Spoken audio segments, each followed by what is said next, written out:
السلام علیکم ناظرین، آپ دیکھ رہے ہیں آج کی بات۔ جی ہاں دوستو، آئیے شروع کرتا ہوں آج کی بات میں تازہ ترین۔ جامعہ عائشہ صدیقہ نورچک 20ویں مدھوبنی میں امارت شریعہ کا دوسرا خصوصی مشاورتی اجلاس اختتام پذیر۔ جامعہ عائشہ صدیقہ نورچک ضلع مدھوبنی میں اردو کی بقا و تحفظ اور دینی و عصری تعلیمی اداروں کے قیام کے سلسلے میں مفکر اسلام حضرت مولانا محمد ولی رحمانی کی زیر قیادت جناب قاضی محمد حسنین قاسمی ناظم جامعہ عائشہ صدیقہ کے زیر صدارت اس منعقد پروگرام میں مدھوبنی ضلع کے نقبہ و نائب نقبہ سیکریٹری و صدر ائمہ و علماء اور دانشوران قوم و ملت سے حضرت مولانا مفتی ثناء الہدیٰ قاسمی مدد اللہ العالی نائب ناظم امارت شریعہ نے سب سے پہلے اس اجلاس کی کارگزاری لی، جس میں یہ باتیں سامنے آئی کہ گاؤں کی سطح پر لائبریری کا قیام عمل میں لایا جائے، جس سے اردو کی بقا اور تعلیم کا فروغ ہو سکے، اور گاؤں کی سطح پر یہ کام ہو اور اس کے لیے منتخب ذمہ داران کم از کم جمعہ کو ہی صحیح اس کا جائزہ لیں۔ اور مولانا محمد حسنین نے فرمایا کہ ضلع مدھوبنی کے اندر جہاں مکتب نہیں ہے اور مکتب کی اشد ضرورت ہے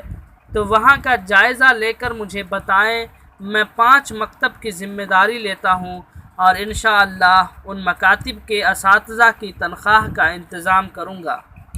تمام رپورٹ اور جائزہ لینے کے بعد حضرت مفتی محمد ثناء الہدیٰ قاسمی صاحب نائب ناظم امارت شریعہ نے اپنے کلیدی خطاب میں فرمایا کہ 6 افراد پر مشتمل ایک کمیٹی ہوگی اور یہ کمیٹی تشکیل دے کر 6 اپریل تک امارت شریعہ فہرست بھیج دیں اور جتنے رجسٹر مکاتب قائم ہیں وہ کام شروع کر دیں۔ اور ایک اہم بات کی طرف توجہ مبذول کراتے ہوئے فرمایا کہ ہم اردو کی لڑائی اپنے گھر میں ہار گئے،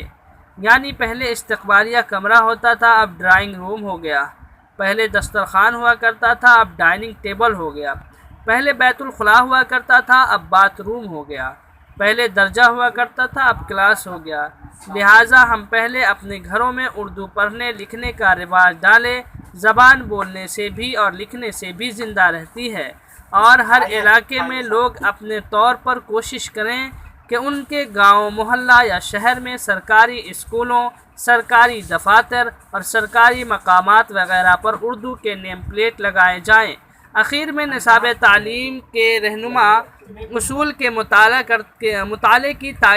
تاکید فرمائی اور دعا پر مجلس اختتام پذیر ہوا۔ اس موقع پر قاضی اعجاز صاحب، قاضی رضوان احمد مظاہری، ماسٹر مشتاق علی فہمی، پروفیسر اشتیاق احمد، مولانا محمد ضیاء الحق ندوی موجود رہے۔